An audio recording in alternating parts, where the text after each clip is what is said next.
Um, I'm a bit nervous about talking about this, right? It's a subject that's really important to me that affects me personally, many others. But naturally, I always have that apprehension of saying something wrong, saying something in a way that maybe I shouldn't articulate it. It feels like a conversation that needs to be had. But it's a conversation that I'm one of many that suppress this to the deep recesses of my mind and push it to the back. So yeah, just bear that in mind as we chat. I'm really pleased to be having this really deep, meaningful conversation. Hi everyone, it's Marilise here with another episode on your bully-proof life. Today is a special episode given the recent events which has touched many hearts around the world dearly, and it's around Black Lives Matter. And this is going to be a tough one for me today. I'm deeply shocked by recent events, and it's just been incredible to see how the whole world is standing up against white privilege in particular, and also just coming together around Black Lives Matter, and especially around kindness, because you all know that I'm all about kindness. To me, kindness is everything. Kindness to self first and foremost, and kindness to others. And that's why I created Your Bullyproof Life, because I wanted to spread the message around how we can all bullyproof our lives. So today I have a very, very special guest, a very dear friend, Simeon Quarrie from Vivida. And I've especially asked him to come because we have talked about this topic many times in the context of bullying. And so I'm deeply honored to have Simeon with me today. Simeon, welcome. Thank you very much. And I guess I'll start off by saying I'm a bit nervous about talking about this, right? It's a subject that's really important to me that affects me personally, many others. But naturally, I always have that apprehension of saying something wrong, saying something in a way that maybe I shouldn't articulate it. It feels like a conversation that needs to be had. But it's a conversation that I'm one of many that suppress this to the deep recesses of my mind and push it to the back. So yeah, just bear that in mind as we chat. I'm really pleased to be having this really deep, meaningful conversation. And this is all about being vulnerable, because I think at the end of the day, we need more people to come forward and talk about these hard topics. I know I personally still struggle just by using the word or the term bully, because it has such negative connotations. And I think what happens is we put things into boxes, So I grew up as a very privileged white South African, and I grew up in the apartheid years, and it came to an end sort of in my teenage years, and Nelson Mandela became our president, and I've always prided myself to be someone who's colorblind. I sort of use the term colorblind, but then I catch myself very often in terms of my thoughts and in terms of my biases, in terms of how I still think about these things, because it's so deeply rooted. So yeah, I'm really thank you for being really honest about it. I think the reality is there's an element of racism in every single person, including myself, and I think that it's really important that we have the courage to have a conversation. The thing is, I think that over these more recent years, particularly, we have become rightly very sensitive about what we say, how we communicate, and we're learning to become more empathetic. And part of that challenge is that as we are so conscious and careful of what we say, particularly in the litigious world, where the things that you say on purpose or by accident can change the outcome of your life and destroy your livelihood. People are really worried about what they say and trying to say things perfectly. And this is a conversation that needs to be had, but it's impossible to have it perfectly. And it's really important that we process our thoughts, that we admit that we have prejudice and we admit that we have bias, because the moment we do that, it's only then that we can start to tackle these issues. Absolutely. So Simeon, I want to start by you sharing with us a little bit more about you and your roots and how you come to where you are today. Thank you. So, I mean, right now, I am a storyteller, and I essentially aim to use my storytelling skills to help people understand things that may be complex or difficult to understand, or maybe people are so apathetic towards these subjects that hear the same thing over and over again, but it just doesn't matter to them. So myself and Vivida, we take these subjects and we make them matter and we make them stick. Yes, some of those subjects are, subjects like cybersecurity, where the aim is to keep people safe and understand the importance of that. But it's also subjects like diversity and inclusion, which is naturally something that affects me personally and affects many other people. And we've been doing that with animation, video, and more recently with innovation and technology. But going back, I was as you know, a young black boy growing up. I was the only black boy in school. Essentially, growing up, I grew up in a predominantly white area, Chiswick, where you get the affordable housing, where maybe black family is the only family that's in that particular area and vicinity, even some help and assistance from government. And as a result, I got used to standing out. And I think as a young person, you get used to that and you adapt very, very quickly to it. And you learn to find ways to survive, sense of humor. Maybe there are particular skills you've got and things you've got that you're able to utilize to keep you on side as much as possible. I struggled growing up, and that's really why I started to understand the power for me of storytelling. I understood that learning in the traditional way didn't work for me. Learning via stories really resonated with me. And then as I grew up and went through, struggled to go through school and then college, of course, naturally, in my mind, I had dreams, I had aspirations. And in some ways, I was very fortunate because I was in a position where I was given the privilege of starting certain companies at a very, very young age, 18, that my talent was recognized. And I was able to set up an internet service provider, which was all over the media at the time. But at the same time, it also exposed me in some ways to the brutality of racism. One of the projects which I did at the time was I was asked to join a company called Black Surf. It was funded by the owner of, the manager, or not manager, but really the boss of Hotmail, Microsoft Hotmail, and MSN, Judy Gibbons.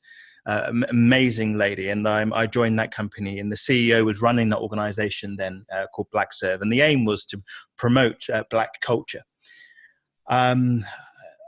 And I realized the importance of what we were doing, but I also realized the challenge when our CEO ended up committing suicide. And then after, I ended up, staying for a time, but in the end, separating, and my journey just went elsewhere, as it was very difficult just to keep that. Was there enough demand for that at that time? So it's been a really interesting journey. I ended up moving into, photography and filmmaking. I realized as a young black man that my ambition of, maybe joining a big, large broadcast organization, using my talents in that way to get my work seen in media was probably not going to realistically happen. I think there are certain realities that you face as a young black person. So I decided I was going to go the long way around. And, it was sad that I have to do that, but you have to be very pragmatic. You have to be very, very strategic. So I decided to go off through the route of weddings. And I became an international, world-renowned wedding photographer working in the Asian industry. I knew and sensed that there would probably be a little bit less friction from a racial perspective. So I embedded myself in that culture, welcomed in as an outsider, built up a brand, and Vivida was still that brand. And then gradually, I was really fortunate that as my platform started to grow and my audience started to grow for the team as well, organizations like Canon looked at what what I was doing, put a warm arm around me, essentially, as a young black man, promoted the work that I was doing, and got me to be a front brand person for the organization as an ambassador. And that was really a big turning point in my mind, when I could see a large corporation taking me as a young black man, going, we value you for the work that you are doing, and you happen to be a young black person. It wasn't because I was young, it's because I was talented. And it started to re-engineer the way my thought processes ran. And then thereafter, from that, other organizations I started to work with that were recognizing talent, Unilever, Barclays Bank, and gradually I started to just chip away at some of my own internal battles that I had. A number of years after that transition, I stand here now. That is so fantastic, Simeon. And I want to pick up on you mentioning the internal battles. And we talk a lot about the inner bully, and the how do you think and you've mentioned to me the previous kind of instances of being bullied and in your lifetime. How has that kind of manifested for you specifically as a black person? So I think the first thing is that racism is bullying. I think that when you look often and talk about the culture of bullying, whether that be in the workplace or in society in general, racism, is in essence a very serious form of bullying. And sometimes it's verbal abuse, sometimes it's physical abuse, as we've seen with George Floyd. And others, it's an oppression, and it's a force that essentially limits your activities. You may have your goals, you may have your aspirations, but the bully has a different plan, a narcissistic approach, as you rightly put it. This is something that affects you because just like that knee that was on George Floyd's neck that was pushing him down, that's essentially what that bullying culture is doing. That's what racism is doing. It's pushing you down. It's trying to change the way you see yourself. So as that George Floyd was on the floor, and the knee was on top of him, with that law enforcement, as the system, as it were, was pushing him down. It was almost getting him to realize his own position. And at the same time, that so-called law enforcement officer, the system, was saying, get up. And George Floyd realized that he couldn't. He said, I can't get up. Your knee's on my neck. I can't breathe. And the police officer, again, is saying, get up. But I can't get up. And he starts to realize his own helplessness. At the same time, the police officer is reframing his understanding of the situation, reframing and helping him understand how small and insignificant he is. And as he taunts him and says, I want you to get up, right? And in a way, that's exactly what happens with bullying and racism, right? It is that, oppression and pushing down, but at the same time almost goading you to, why can't you do something? Are you really not able to? No, but I can't do this because you're not helping. I can't succeed. I can't fulfill my goals. I can't do the things you're asking me to do because you are pushing me down. And then what happens is that internally, your thought process starts to reassess your own dreams, your own capabilities, and it reinforces it creates limiting beliefs, and then it reinforces those limiting beliefs, because George Floyd, then he wants nothing more to get up. And as he tries, and unfortunately, that video is so sad and very, very emotional, he tried to push up and to get up, and at that moment he realizes again, I can't do it. Right? It's confirmed for him. And then as he realizes that it's helpless, that he cannot fight the system, what does he do? He screams, "Mama, Mama," he screams, because of that absolute helplessness. I think that's what happens when, that's the reality of racism and bullying. The system pushes down. You may struggle to value yourself as an individual correctly. And then when you do, and you go, yes, something, I am worth something, you have those positive affirmations. I can do this. I am skilled. I am talented. The system around you pushes you back into your box. And that's why you have to fight twice as hard, 3 times as hard, 4 times as hard. I have to fight 10 times as hard. Because you saw George Floyd, what was he doing? He was trying to push with all of his might, all of his energy. And it feels wrong to liken my situation and to what George Floyd went through, because ultimately it led very quickly to his death. But what it does serve as is it serves as a visual illustration of what racism and bullying is like, and what we're experiencing, which is why so many right now are so roused and to be vocal and to speak out.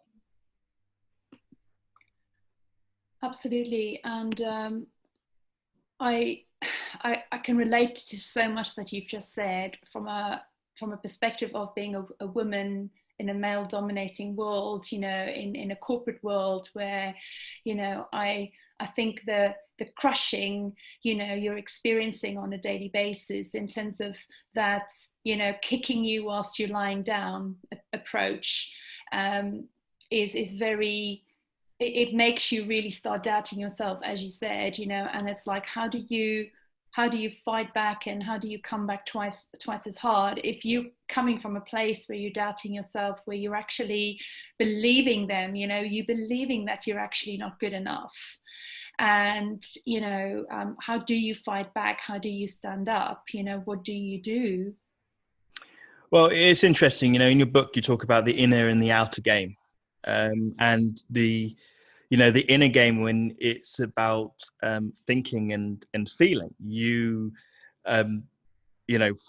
For me, definitely, I constantly are trying to frame my thoughts, frame how I feel, contain my thoughts and contain how I feel, and turn that into positive energy, so that my outer game, my actions, and then what I say starts to move me in the right direction. The difficulty is that what can happen with anyone who experiences racism, bullying, some form of abuse, as from reading your book, I know that unfortunately you've had to experience and go through. What happens is, I believe, is that there can be from that, actions are not necessarily the most positive. Sometimes the result is silence rather than saying something. And I think that's what bullying, racism, and abuse aims to do. It knows that it changes the inner psychology, and it changes and destroys the inner game. And that's the power that it has over a person. Because if you can oppress someone, if you can abuse someone, if you can bully someone, then you change the way they think and you change the way they feel. The net result is that silence. And it means that often you do not act. And that's often exactly what the bully and the narcissist is looking for, whether that be an individual, whether that be a system, and whether that be a culture. Absolutely. And I'm sort of still in my mind's eye, kind of seeing that abuse of power, with that officer. holding him down, suffocating George. I just think, that is the ultimate abuse of power, and it's inhumane. It's just unforgivable, absolutely unforgivable. The thing is, as well, is that individual should have been someone that is there to be the support, right? It is the equivalent of the boss, Mm-hmm. essentially. Absolutely. And I think that is, and when we talk about supremacy, when you think about supremacy, that principle is of someone having more power, which means that they often have more authority. And the automatic reaction is you would assume that individual would be supportive, that you would look up to them and have that level of respect. You have a certain human expectation. Yet often that supremacy, for some reason, can create that narcissistic behavior. So when you think about a boss, a manager in an organization, often that can end up being the bully. When you think about that in, even, unfortunately, when it comes to physical and sexual abuse, right? It is someone that is often has power, is often in a position of authority. Exactly the same with what happens with, where people are now starting to look at white supremacy, right? That's been there because of history and what's happened hundreds of years ago. And I think that it's just really important for us to analyze our responsibility, understand the power that we have, and understand that there's that responsibility that's there as well. And I think that's very important. Absolutely. And the fact, that we speak up, that we have the difficult, uncomfortable conversations. You said right at the beginning, this is going to be an uncomfortable conversation for you, equally for me, because addressing these tough subjects, is hard, especially when you know that you're going to be faced with, hatreds and, trolls and, a lot of resistance, but I think at the end of the day, we need to start having those difficult conversations. We need to really speak up, and we really, really need to, start looking at things as we are equals, positive regard for everybody, regardless of the color of your skin, and how do we move forwards from this? I think I think the fact that people are talking now is key, and it's tough because the internal tendency, you may be thinking, as you start this call, you might think, well, I might say to you, what gives you the right, Mary Elise, to have this conversation? Look at the system that you were brought up in, right? Look at some of the views that you may have or have. What gives you the right? And that can create a level of fear and anxiety that is disconnected from the true motive, right? And it needs to be that we all feel like we have the right to be involved in the conversation.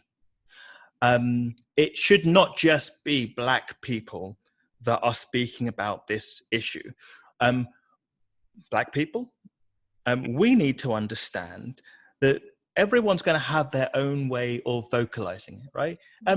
Some will say, oh, is a black square on a Tuesday on Instagram and LinkedIn enough? The answer is no. But it's a method that people are used to communicate. And gradually, it takes these little steps, and it's a starting point.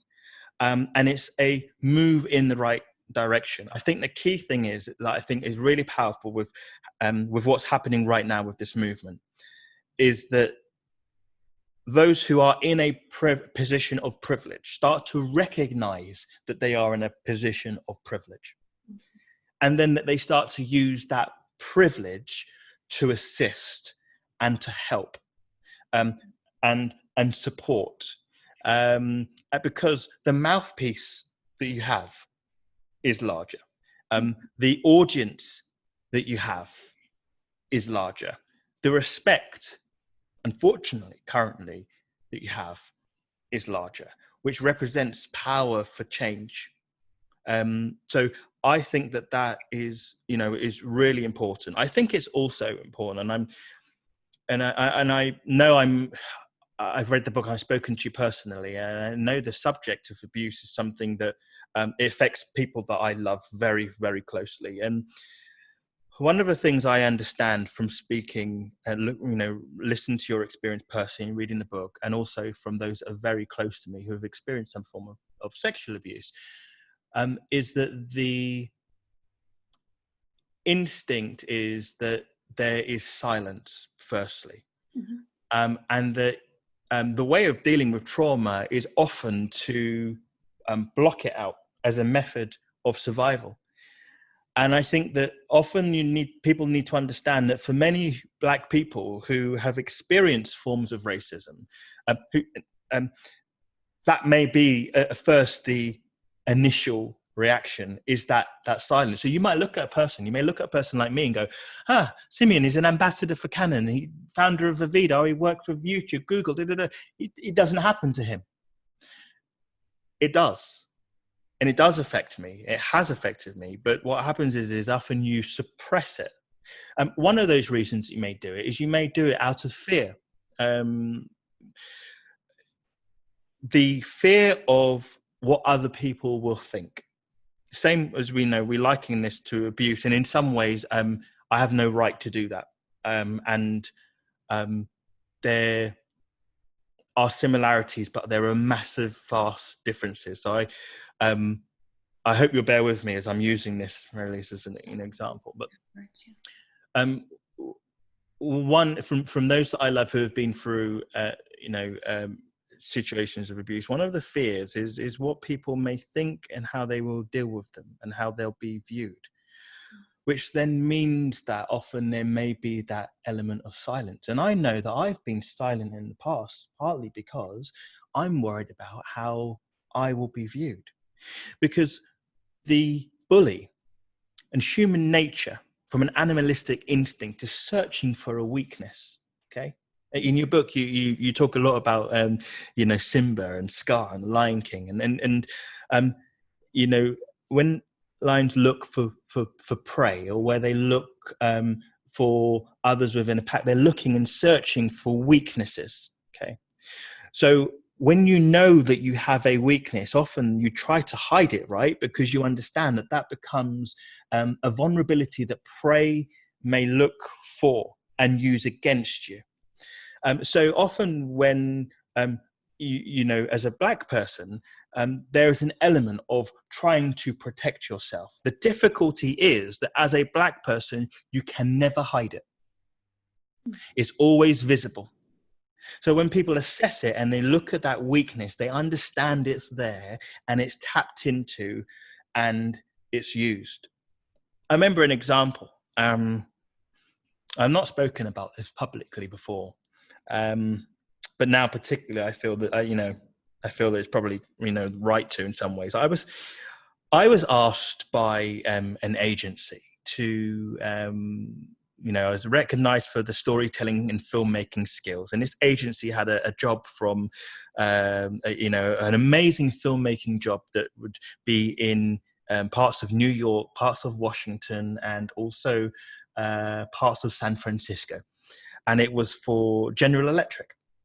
And I got this phone call and I couldn't believe it. This fairly well-respected individual company was like, you're the right person and you've got the right team.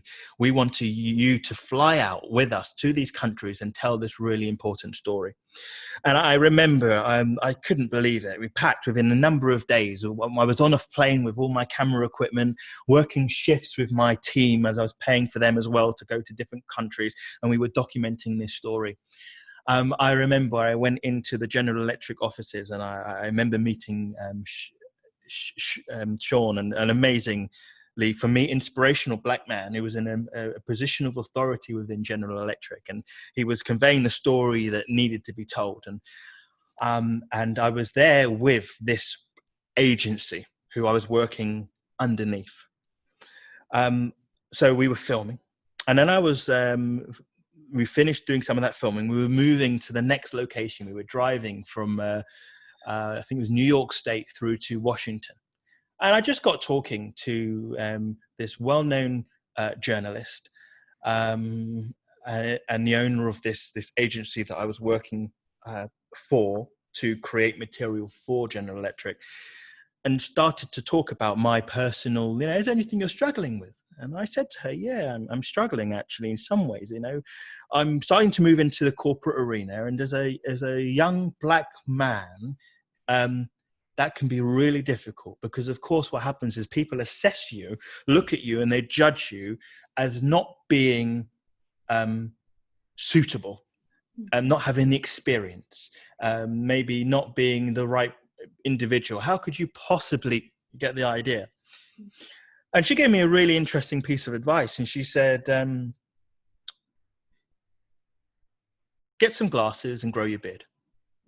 Okay. I thought, oh, that's really interesting. Okay. And she gave me a few other tips of, how to be able to carry myself in order to be able to, gradually fight harder to succeed, but also just make these little nips and tucks. And beard and glasses came immediately. I took that advice, right? Because as a young black man, I need to do whatever it takes in order to be able to support myself and support my family. And I was looking up to this individual.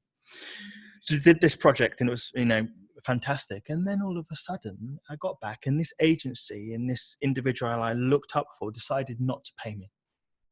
I was like, what? Flights, filming. I had paid for my staff members to fly out. I'd use my cash and money and reserves in order to be able to facilitate the production of the company. And I'm like, what do you mean you're not paying me? It wasn't good enough. The work wasn't good enough. It wasn't great. And I was looking at it. I was looking at the materials I had created and filmed. And I was like, there's no way. This work is fantastic. What do you mean you're not paying me? It's substandard. You didn't do a good job. My eyes watered, and I was deeply offended, deeply upset. And I had to go to my family and explain, my wife, young wife, and explain why we didn't have money that month and for the months afterwards. I still had to pay my staff. To make matters worse, a video came out for General Electric, using all of the media that I had created. It wasn't great. And this really upset me. So I decided I was going to be silent for a while. Gradually, over the course of a year, I gradually built up the courage to connect with the individual on LinkedIn. And I showed them the video that I had created based on the story that they needed told, based on the talent that I had, using the footage that I had, and I presented it to them. And General Electric said the original video that they had received was very good. This video was brilliant and fantastic, and they would be proud to use it.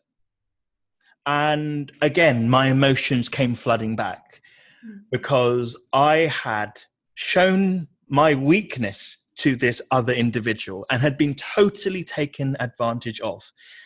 Then to be felt and counted worthy by this large organization, which then started to rebuild my confidence. Now, the money was gone. There was nothing they could do. You know how it works with corporate budgets. They had essentially paid me through an agency. The agency just decided not to pay me. It taught me a lesson as well, because this individual to this day within General Electric is supportive, and I count as a friend. This is the type of struggle that goes on behind the scenes that affects many. And that's why many will try to put a veneer over the struggle. Because if you say something, the risk is that weakness is highlighted, and that weakness is used against you, right? George Floyd, as he was on the floor pinned down, he dared to speak up, right? Dared to show the struggle. And what happened? That pressure went further down on him. And And so I think the key thing that we need as a people is empathy. I think that's the key quality that we need. And we just need empathy, no matter what race we are, no matter what gender we are, no matter what sexual orientation, or no matter how we identify, no matter how much authority we may have within a role, we all need to have empathy. And my hope is that through this common struggle that we have right now with COVID-19, is that we understand through common experience, empathy. My hope is that by seeing what George Floyd went through publicly, which is a visual manifestation, a physical manifestation of what every Black person goes through to some degree, and understand that Black women experience this in a very different way, which can be equally as challenging. May not be in quite the same way, may not be physical, but believe me, the oppression and the pressure is hard. The key is that empathy is going to be that key quality that is needed. Right now, being vocal is key, and being and that support is massively important. Absolutely. And I'm so inspired by your story of turning kind of your fears into your fuel for success. And still at the end of the day, after the horrible kind of, disappointment after that experience, to actually to still go back and to have that empathy, to show, this is what your worth is, and this is what you offer. And I think, I absolutely applaud you. I absolutely loved listening to you today. I know why you're a storyteller. You're just so amazing and so engaging. Unfortunately, we've sort of run out of time. One of the things that really struck me earlier this week, as I've seen all the people speaking up, I'm all for having the conversation. It's so important, but I'm also really, really all for it doesn't matter what you do when people are watching. It matters what you do when they're not watching. And so, I just want to really say thank you very much, Simeon, because I couldn't possibly understand it and capture it the way you've helped me today understand and capture it. And I think you've touched my heart, and you've made me feel really emotional. And I feel like I can begin to appreciate, the importance of really just stepping into each other's shoes. And I pride myself as someone that does that anyway. But I just think, even more so now, as you said, in this time where we're all kind of in the same situation, COVID has kind of put us all in the same boat, and having that empathy. I'll take it a step further, having that compassion, for one another, not just feeling each other's pain, but actually doing something about it, I think is going to be really, really key in the coming months and years. And it's my dream as well that it becomes the norm, that we all become colorblind, and that, we truly believe that every single life on this earth matters. I totally agree. And I have to say thank you, because I'm here, right? And I'm talking and you're listening. And you messaged me, right? And you said to me, just no one saw it. Are you okay? Mm-hmm. And that's how it starts.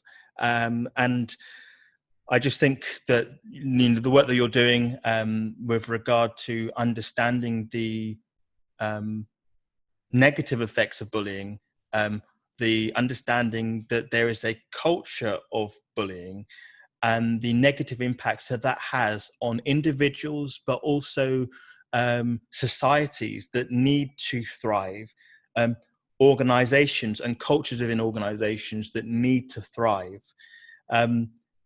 There is a massive opportunity for us to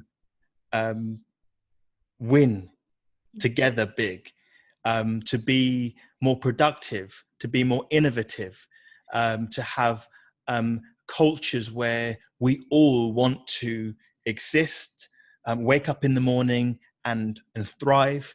And I think that that's why looking at this subject of bullying and racism and making it so uncool, so unfashionable, so wrong on every single level, if we can start to just change the way people think, change the way people feel, I'm really hopeful that we can use this time as a catalyst to make change, so that so that the future of everyone is better. And my daughter yesterday, just final thing, she came into me and she was crying her eyes out, and I said to her, "Why are you crying?" And she's a little 9-year-old, and a little fighter, having survived through cancer in her younger years. And she cried and she said, I heard what happened to the black man, and I had to break it down to her because she heard little bits of it, and it was just so, seeing the effect on her, because she looked at me and she imagined that it was me, and she didn't understand why people would want to do that to daddy. She didn't understand, and that's why she was shaking and she was crying and she was sobbing. And then she started to ask, why did that happen? And then she started to go, so how does it affect you, daddy? And that mindset of my young little one is essentially the mindset that we're trying to spread to everyone, worldwide. Because if we can get that type of emotional reaction to what to a child is seen as injustice, if we can get that emotional reaction and then that empathy that goes, how's this affecting you? And then what can I do? And then there's action. That's how we do it. Wow. Thank you so much. I'm so grateful for you. I appreciate you so much. And just, knowing you for a very short while, as one of the most generous people on this planet. So I would like to just, encourage all the viewers to reach out to Simeon. Simeon, he's amazing. He's incredible. Just a heart-centered leader, heart-centered businessman. I've never seen anybody work so hard and work such long hours. You have to, right? I was like always telling him to sleep more. But yeah, thank you so much for tuning in today and listening. And please, if you have any questions for me or Simeon, please reach out. We'll be so happy to speak to you. Take care, everyone. Goodbye.